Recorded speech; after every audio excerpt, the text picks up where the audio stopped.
Bon, dans cette vidéo, je vais spoiler le film Gardiens de la Galaxie Volume 3. Donc, si tu n'as pas vu le film, qu'est-ce que tu fous là? Donc, le film Gardiens de la Galaxie Volume 3 est sorti et à la fin du film, on peut remarquer que plusieurs personnages ne vont plus revenir car on vient de finir cette saga des Gardiens de la Galaxie telle que nous le connaissons maintenant et on a passé à côté d'une histoire d'un personnage que je trouve vraiment magnifique, incroyable, qui a une meilleure arc de rédemption d'un personnage et qui selon moi mérite beaucoup de lumière. Et oui, fin du suspense, je parle bien évidemment du personnage de Nebula, qui est pour moi l'éternel sous-côté du MCU.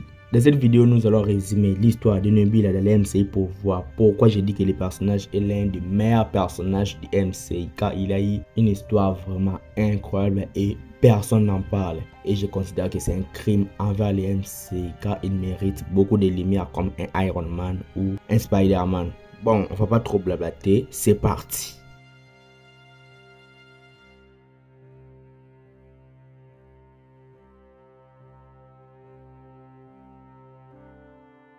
Bon, tout commence en 2014 avec le premier film Gardiens de la Galaxie. Dans ce film, on a une Nebula méchante qui s'est liée à Ronan et qui avait une haine envers sa sœur adoptive Gamora, car selon elle, Gamora était plus puissante qu'elle. Le premier film nous a vendu un Nebula aigri qui a juste besoin de prouver à son père Thanos qu'elle est capable de vaincre sa sœur Gamora. Jusqu'à là s'associer à Ronan pour aider ce dernier à détruire la planète Xandar ainsi que les autres planètes ciblées par ces derniers. Et cette version de Nebula est la Nebula que tout le monde a détestée. Et c'est cette presque version que nous avons eu dans le film Avengers Endgame qui a réussi à ramener Thanos du passé. À la fin du premier film Gardiens de la Galaxie, elle refuse de se lier avec le groupe. Elle décide d'aller faire son aventure en solo. Cette Nebula était très fidèle à Thanos au début du film et à la fin du film, elle était encore beaucoup moins et c'est ça l'évolution du personnage. Dans le deuxième film des Gardiens de la Galaxie, c'est là où le personnage de Nebula fit sa deuxième apparition. D'abord capturée par la race des souverains, elle s'est fait livrer par les Gardiens de la Galaxie en échange que les Gardiens de la Galaxie réussissent à tuer la Bills qui a réussi à dévorer les batteries Anilax des peuples des souverains. Puis le personnage fut emprisonné dans le vaisseau des Gardiens de la Galaxie et fut libéré par Groot. Elle a rejoint les Ravagers et a fini par les tromper. Puis prend le contrôle du vaisseau et part de la planète Ego pour rejoindre sa sœur. Arrivée à Ego, elle a tenté de tuer Gamora, mais cette dernière était plus forte que Nebula a réussi à le stopper. S'ensuit alors une longue dispute entre Nebula et Gamora, et on apprend encore un peu plus sur leur passé. En gros, Thanos a modifié chaque partie du corps de Nebula à chaque fois qu'il se battait et perdait contre Gamora. Et c'est pour cela que Nebula a développé une haine profonde envers sa sœur Gamora. Et elle a tout fait pour qu'il puisse prouver à son père qu'il peut vaincre sa sœur Gamora, mais elle n'arrive toujours pas. Mais vers la fin du film, Nebula s'est liée aux Gardiens de la Galaxie, a combattu à leur côté pour faire face à Ego, le père abominable de Peter Quill. À la fin du film, Nebula s'est séparée à nouveau avec les Gardiens de la Galaxie et a continué son aventure en solo, gérant qu'elle part en route pour tuer son père Thanos. Dans ce film, Nebula apparaît alors comme un anti-héros, comme dans la manière de Loki dans le film Thor The Dark World. Donc, c'est un peu ça. Nebula évolue dans chaque film qu'il apparaît.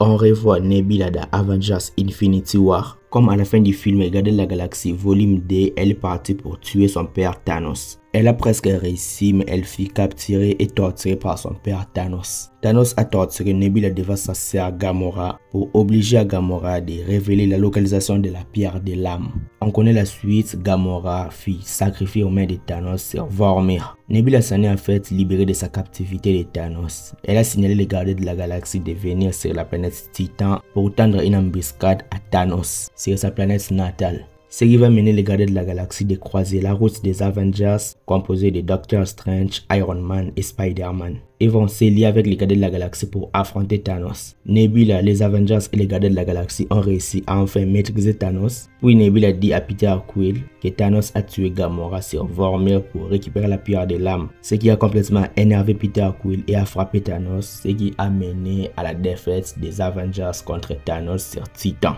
On connaît la suite, Thanos claque les doigts, toutes les gardiens de la galaxie qui sont sur Titan disparaissent sauf Tony Stark et Nebula. Et sur Terre, le seul gardien qui reste c'est Rocket Raccoon. Parmi tous les gardiens, Rocket et Nebula sont les seuls qui ne sont pas disparus durant le claquement des doigts de Thanos. Et dans ce film, on voit que Nebula n'est plus vraiment un anti-héros, mais il peut être considéré comme un héros, car il a réussi à affronter son père et s'est lié avec les héros. Car comme je l'ai dit, Nebula évolue dans chacune de ses apparitions.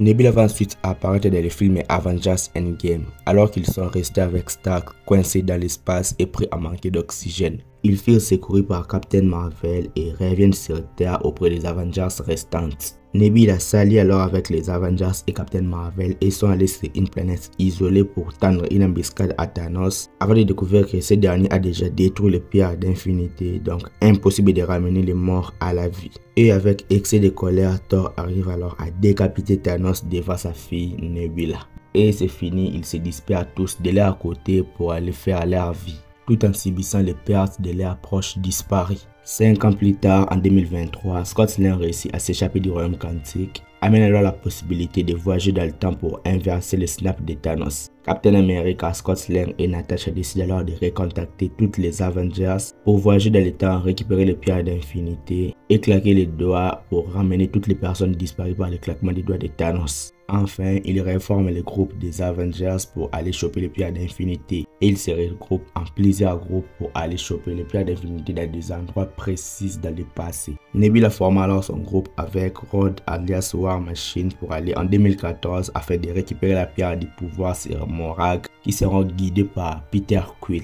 Nebula sacrifie sa main pour avoir l'orbe de Morag et ils ont enfin récupéré la pierre du pouvoir. Mais au moment de revenir dans le présent, Nebula fut capturée par Thanos de 2014 via le Nebula de 2014. Et on connaît l'histoire, Thanos finit par remplacer notre Nebula par la Nebula de 2014. Nos héros retournent dans le présent, ils claquent les doigts, tout le monde en revient. Mais le Nebula traître de 2014 ramène alors le Thanos de 2014 ainsi que toute son armée dans notre présent. Mais notre Nebula revient aussi avec la Gamora de 2014. Notre Nebula tue le Nebula de 2014. Et notre Nebula s'allie avec la Gamora de 2014 et s'allie avec toutes les héros sur Terre, les Avengers pour enfin tuer Thanos. Une bonne fois pour toutes. La bataille de la Terre s'effectue, Tony Stark claque les doigts, ce qui causa sa mort, ainsi que la mort de tous les personnages venus de 2014 sauf Gamora. Et après, Nebula ainsi que tous les gardiens participent alors aux funérailles de Tony Stark sur Terre. Après les funérailles, Nebula et les gardiens de la galaxie sont rejoints par Thor pour voyager ensemble.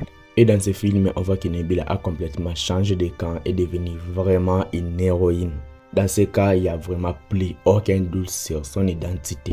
Nebula a affronté sa version maléfique et a vu à quel point il a évolué. Dans Thor Love and Thunder, on voit Nebula revenir avec les gardiens de la galaxie, où on les voit affronter des créatures mystérieuses aidées par Thor. Mais ils se sont séparés de nouveau avec Thor lorsque le boucher des dieux a menacé de tuer tous les dieux de l'univers. Puis on a revu les personnages dans le spécial Holiday des gardiens de la galaxie, là où on voit que Nebula fait désormais partie des gardiens de la galaxie et habite désormais sur Nowhere. Et dans ce projet, on leur voit fêter Noël ensemble, ils s'offrent des cadeaux. On voit Nebula offert à Rocket Raccoon les bras métalliques de Bucky Barnes. Avec ces deux projets Thor Love and Thunder et Gardiens de la Galaxie Holiday Special, on voit que Nebula fait désormais partie des Gardiens de la Galaxie. Puis on a revu les personnages de Nebula récemment dans le film Gardiens de la Galaxie Volume 3, là où on voit que Nebula est devenu un membre très important des Gardiens de la Galaxie et fut amélioré par Rocket Raccoon. Nebula et les Gardiens de la Galaxie dans ce film ont traversé différentes péripéties et ont réussi à affronter les maîtres de l'évolution et ont surtout réussi à sauver leur ami Rocket blessé par Adam Warlock. Nebula et les Gardiens de la Galaxie ont vaincu les maîtres de l'évolution et c'était leur dernière mission ensemble. À la fin du film, Star-Lord rentre sur Terre, Mantis part en solo avec les Abilisques. Rocket devient le capitaine d'un nouveau groupe de Gardiens de la Galaxie constitué de Rocket, Kraglin, Cosmo, Adam Warlock, Groot et Phyla-Vell. Quant à Drax et Nebula, ils ont décidé de rester sur Nowhere pour aider le développement de la planète et assurer la sécurité de Nowhere. Dans ce film, on a vraiment vu que Nebula était l'un des personnages que beaucoup de personnes ont apprécié. Donc, il a vraiment eu une grosse importance depuis son apparition en 2014. Cette vidéo était une histoire de Nebula pour vous montrer à quel point les personnages a eu une belle arc de narration, une belle évolution. Il est passé des méchants détestables, d'un anti-héros, d'un Avengers temporaire à un membre important des Gardiens de la Galaxie. Et l'évolution des personnages est juste phénoménale et c'est fou puisque personne n'en parle. Je pense que ce personnage mérite beaucoup de lumière car il a eu un meilleur développement de tous les MCI. Et selon moi, après visionnage des Gardiens de la Galaxie et révisionnage de toute son histoire, son développement qui a duré 9 ans, je considère qu'il est pour moi le meilleur personnage du MCI.